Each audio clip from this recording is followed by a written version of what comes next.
I hope आप सब बढ़िया होंगे। तो हमने पिछली वीडियो में जो किया था वो था हमारा स्ट्रिंग्स। और स्ट्रिंग्स होती है हमारी कैरेक्टर एरे डेटा टाइप्स। आज जो हमने करना है फंक्शंस। फंक्शंस क्या होता है?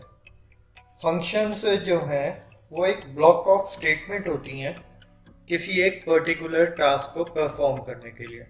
अगर हमने कहा कि हमें ये चीज करनी है, उसके लिए हम कुछ स्पेशल चीज कर रहे हैं, तो वो फंक्शन होती है। सी के अंडर हम फंक्शंस जो पढ़ेंगे वो काफी टाइप्स के हैं, जो कि 4 अलग अलग कैटेगरीज में डिवाइड किए गए हैं। एक तो नो आर्ग्यूमेंट और नो रिटर्न टाइप, एक है with argument and no return type, एक आता है no argument with return type, और एक होता है विद आर्ग्यूमेंट और विद रिटर्न टाइप। ये हम अगली वीडियो में करेंगे। आज जो मैं आपको बताऊंगा वो होती है हम फंक्शंस को कॉल कैसे करते हैं। फंक्शंस दो टाइप से कॉल की जाती हैं, एक होती है कॉल बाय रेफरेंस और एक होती है call by value. Call by जो रेफरेंस होती है वो हमारी क्या है कि एक एक्चुअल पैरामीटर को हम कॉल करते हैं फंक्शन में, और एक होती है फॉर्मल पैरामीटर में।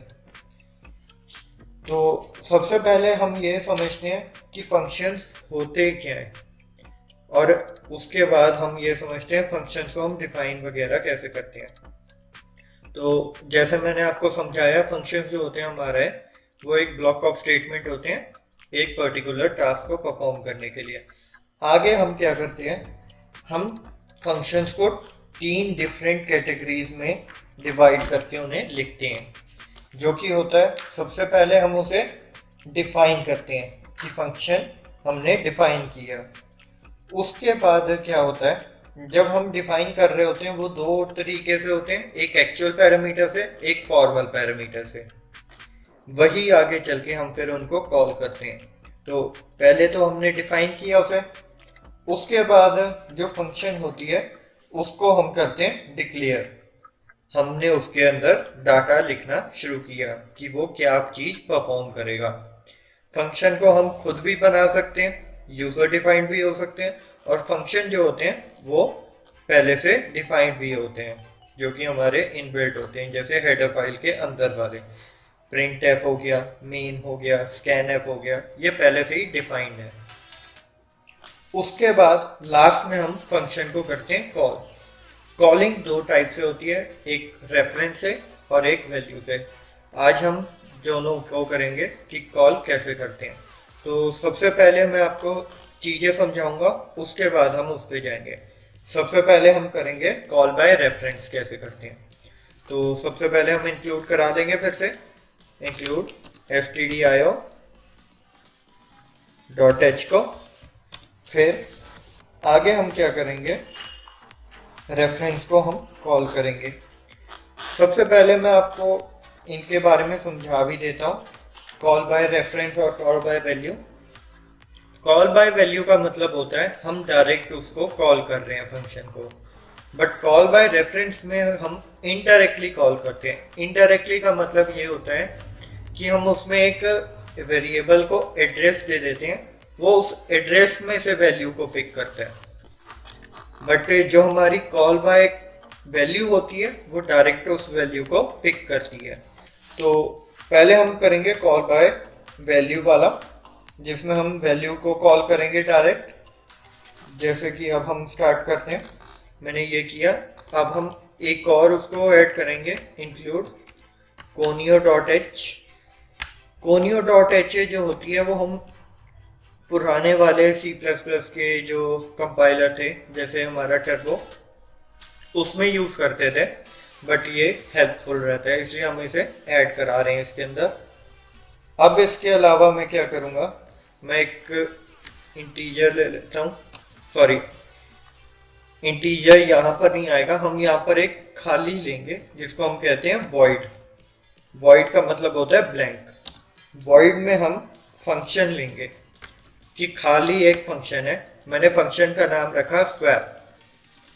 आगे चल के हम इसको डिफाइन करेंगे। तो सबसे पहले हम इसको डिक्लेयर कर रहे हैं डिक्लेयर करते वक्त हम उसको वॉइड में ही लेंगे, क्योंकि हमें कोई भी ये नहीं पता कि वो आगे चल के कौन सी रिटर्न टाइप वैल्यू करेगा। तो इसमें हम इसकी कोई भी रिटर्न टाइप वैल्यू सेट नहीं कर रहे, तो ये हो जाएगा नो रिटर्न टाइप वैल्यू वाला। अब इसके अंदर हम फंक्शन के अंदर जो लगा रहे हैं int x comma int y, तो अगर आप देख सकते हैं वॉइड हमारी जो है वो रिटर्न टाइप है, और ये जो है हमारी आर्ग्यूमेंट्स कहलाती हैं। हम ब्रैकेट्स के अंदर जो भी चीजों को डालते हैं वो आर्ग्यूमेंट्स कहलाती हैं, और ये होती हैं रिटर्न टाइप।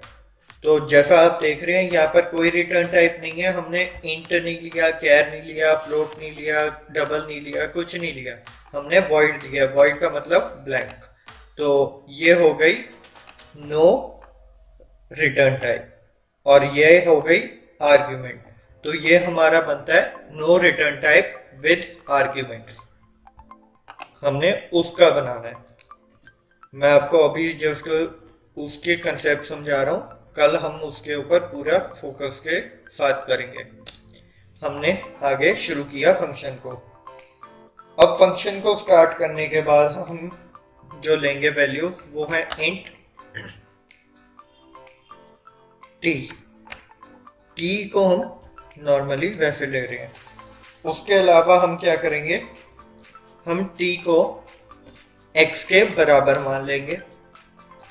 फिर हम क्या करेंगे, जो x है उसको y के बराबर मान लेंगे, और जो y है उसको t के बराबर। जैसे कि आपको मैंने पहले बताया था स्वैपिंग ऑफ नंबर, तो वही चीज हम करेंगे। t की वैल्यू जो है वो x में से t में आएगी, फिर x की वैल्यू खाली हुई तो y की वैल्यू x में जाएगी, फिर y की वैल्यू जो खाली है तो वो t में से पिक करेगा। हम यहाँ पर स्वैपिंग वाला कर रहे हैं समझने के लिए, क्योंकि हमने वो पहले से कर रखा है। प्रिंट एफ कराएंगे हम। प्रिंट एफ किसको कराएंगे, वैल्यू को। नेक्स्ट लाइन से प्रिंट कराते हैं उसे, किस चीज को, विद इन फंक्शन। किस चीज का, आफ्टर स्वैपिंग, कि हम उसको स्वैप के बाद कैसे देखेंगे, आफ्टर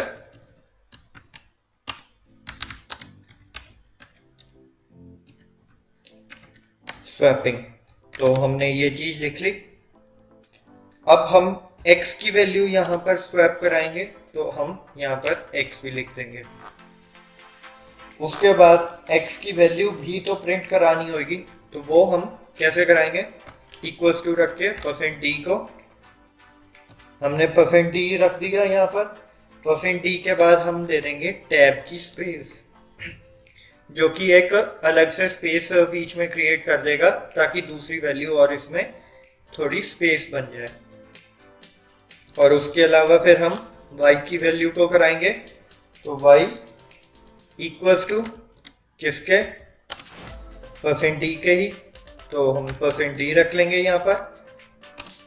और फिर हम कराएंगे यहाँ पर x और y की वैल्यू प्रिंट, x, y लगा के। तो यहाँ पर हमने इसको कर दिया।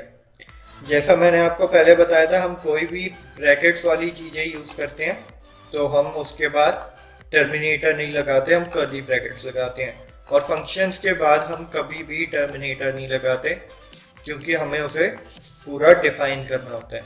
बट जब हमारा फंक्शन कंप्लीट होता है हम उसके बाद लगाते हैं। हमने यहाँ पर लगाया क्योंकि हमें यहाँ पर टर्मिनेटर चाहिए था। आगे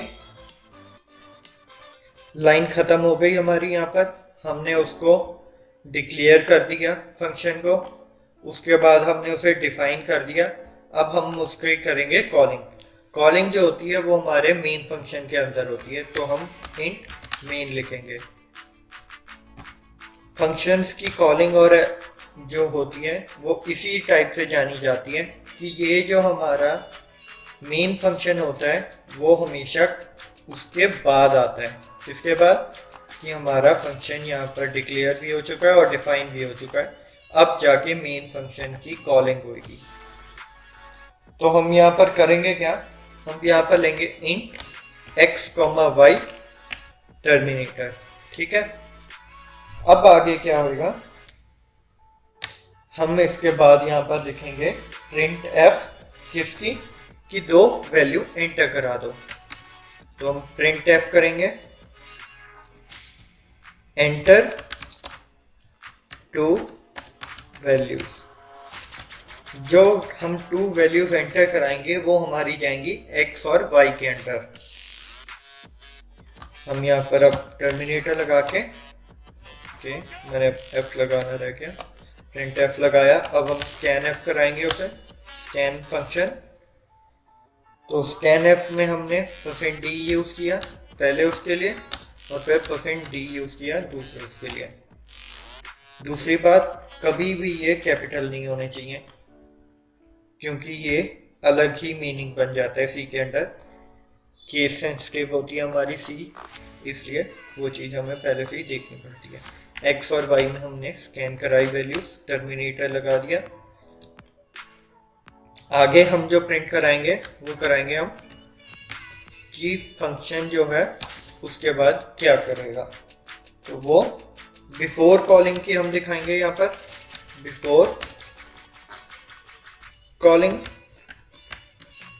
किसको, वैल्यू को। कॉल करने से पहले जो वैल्यू थी एक्स की वो किसके बराबर थी, %d के। और फिर दूसरी हमारी स्पेस देके बीच में %t से /t से /t से बीच में एक कैप आ जाता है, वो देके हम यहाँ पर लगाएंगे वैल्यू किसकी, y की। तो y इक्वल्स टू %d। हमने यहाँ पर ये भी सेट कर लिया। अब हम इनको स्कैन कराएंगे किसके अंदर, x और y के अंदर। तो हमने x और y की वैल्यू यहाँ पर प्रिंट करा दी इनके अंदर। यहाँ पर x की वैल्यू आई, यहाँ पर y की वैल्यू आई। हमने इसे स्कैन करा ही लिया था पहले, अब हम प्रिंट करा चुके हैं। फिर क्या करेंगे हम यहाँ पर करेंगे कॉल बाय वैल्यू। तो हम यहाँ पर प्रिंट एफ लगा के एक अलग से एरिया बना देते हैं ताकि उनको पता चल जाए कि कैसे हमने क्या किया। तो हम यहाँ पर लिख देंगे नेक्स्ट टू नेक्स्ट लाइन। तो हम नेक्स्ट टू नेक्स्ट लाइन कर देंगे, 2 लाइन्स आ गई बीच में। अब यहाँ पर हम लिखेंगे call by reference. Call by reference लिखा मैंने, ओके सॉरी मैं कंफ्यूज हो गया, हम कॉल बाय वैल्यू कर रहे थे। तो हम कॉल बाय वैल्यू लिख देंगे और उसके बाद उसको नेक्स्ट लाइन के लिए छोड़ देंगे। यहाँ पर हमारी लाइन खत्म हो गई। अब हम क्या करेंगे, इसको कॉल करेंगे। फंक्शन की जो कॉलिंग होती है वो हम इनके थ्रू करते हैं या फिर इनके थ्रू, जो उनका नेम होता है। तो हमने फंक्शन का नेम रखा था स्वैप, तो हम यहाँ पर लिखेंगे स्वैप। बाकी हमने आर्ग्यूमेंट्स में x और y लिया था, तो हम उनको भी बीच में इंक्लूड करेंगे। तो वो आएंगे x, y। यहाँ पर आगे फंक्शन की कॉलिंग। अब हम यहाँ पर लगाएंगे टर्मिनेटर क्योंकि हमने कॉल कर दिया और ये यहाँ पर एंड हो गया। उसके बाद हम क्या करेंगे, हम एक और बनाते हैं कि हमने आफ्टर कॉलिंग जब किया तो वो क्या हुआ। तो वो नेक्स्ट लाइन से हम शुरू कराएंगे, आफ्टर कॉलिंग किसको, x को। क्या वैल्यू आई हमारी, %d वैल्यू आई हमारी, तो हम %d लिख देंगे। फिर से बीच में एक स्पेस देंगे और हम यहाँ पर लिख देंगे y की वैल्यू %d। अब हम यहाँ पर कराएंगे उसकी वैल्यू को प्रिंट, x, y से। हमने इसको करा दिया प्रिंट और यहाँ पर इसको कर दिया खत्म। अब जो है हम यहाँ पर गार्बेज ना उठाए तो हम रिटर्न कराएंगे 0 की वैल्यू को। हमने करा दी 0 की वैल्यू एंटर, ये करा दिया। इसके बाद हम इसको करते हैं सेव। किसके नाम से? कॉल बाय रेफरेंस है तो हम सॉरी कॉल बाय वैल्यू है तो वेल कॉल वेल के नाम से हम इसे सेव कर देंगे। मैंने सेव कर दिया। अब इसे करते हैं हम रन। कंपाइल किया, इसे कंपाइल हो रहा है। अब ये कंपाइल होने के बाद कोई एरर नहीं आया। इसने पूछा 2 वैल्यू एंटर करा दो, तो मैंने कराया 10 और 20।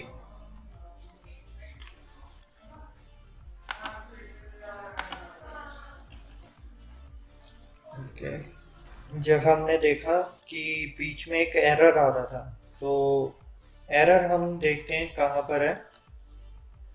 ओके, तो जैसे मैंने देखा अभी, तो मैंने स्कैन ऐप में उनका एड्रेस को दिया नहीं। एड्रेस नहीं दिया तो वो वैल्यू को पिक ही नहीं कर रहे। मैंने सेव किया, फिर से रन किया। 10 20 दो वैल्यू एंटर हुई। बिफोर कॉलिंग x10 आया, बीच में एक स्पेस, फिर 20। कॉल बाय वैल्यू किया हमने with in the function after swapping. x20 हुआ, y10 हुआ। उसको हमने आफ्टर कॉलिंग किया तो हमारा x10 आया और y20 आया।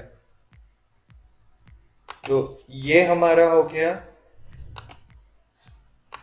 कॉल बाय वैल्यू का। और इसके अलावा हम करते हैं अब कॉल बाय रेफरेंस के लिए। तो कॉल बाय रेफरेंस हम ऐसा ही करेंगे, बस थोड़ा सा फर्क हो जाएगा बीच में।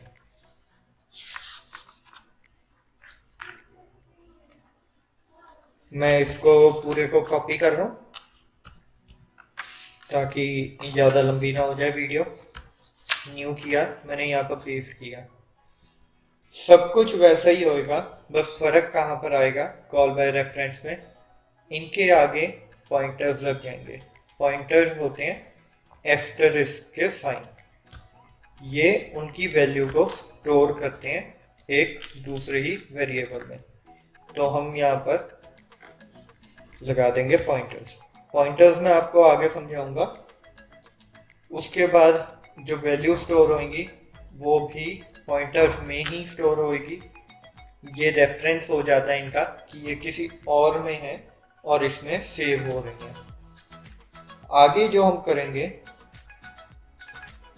कॉलिंग, वो कॉलिंग जो जाएगी वो उनके एड्रेस पे कॉल होगी। तो वो एड्रेस हम एंड से डिनोट करते हैं। अब जहां तक मैं देख सकता हूँ हमने सारा कुछ स्टोर कर लिया। उनके पॉइंटर्स लगा दिए और कॉलिंग जो कर रहे हैं हम वो कर रहे हैं बाय रेफरेंस। अब मैं इसे सेव करता हूँ कॉल रेफ के नाम से डॉट सी। मैंने सेव किया इसे। अब इसे कंपाइल करता हूँ। ओके, कुछ एरर है, haven't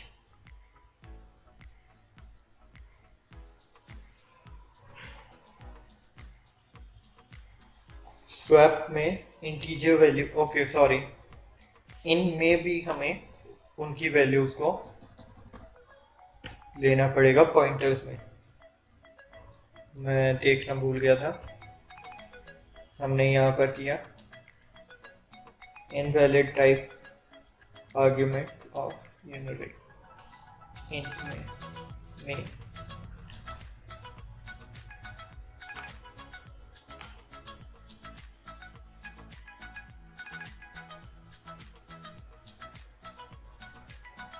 आई थिंक मैंने कहीं पर गलती कर रखी है। Let me check of that. In function swap include हम करा रहे हैं उसे। ओके,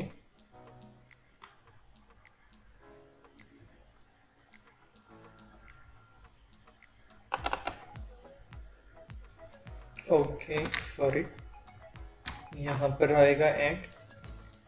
उसके बाद जो हमारी वैल्यू है type of argument in generate.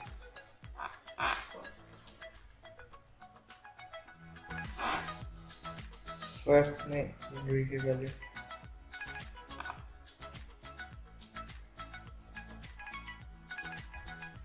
या तो ये यहाँ पर नहीं है,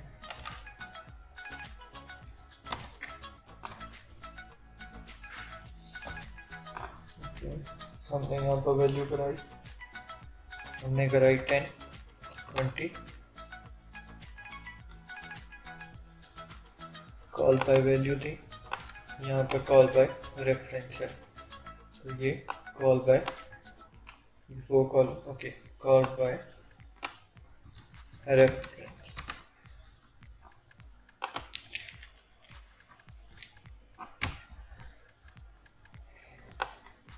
तो आपने देखा यहाँ पर हमने नॉर्मली एक t वेरिएबल लिया, उसमें उसकी वैल्यू को पॉइंटर्स के थ्रू स्टोर करवाया और फिर हमने जो कराई उनकी वैल्यू एज अ पॉइंटर्स के थ्रू कॉल कराई। वो कॉल कैसे हुई है, वो हमारी बाय रेफरेंस कॉल हुई है। ये आज जो मैंने कराया वो था हमारा कॉल बाय वैल्यू और कॉल बाय रेफरेंस। आगे जो हम करेंगे वो 4 डिफरेंट टाइप ऑफ फंक्शन है और फिर मैं समझाऊंगा आपका पॉइंटर्स। बाकी पुरानी वीडियोस देखने के लिए आप आई बटन को दबाएं और उस पर क्लिक करना, तो वो आपको पुरानी वीडियोस दिखा देगा। और नई वीडियोस के लिए नीचे दिए गए सब्सक्राइब बटन को दबाना और साथ में बेल बटन को दबा देना ताकि आपको नई वीडियोस की नोटिफिकेशन मिलती रहे। आज के लिए बस इतना ही। Thank you, bye.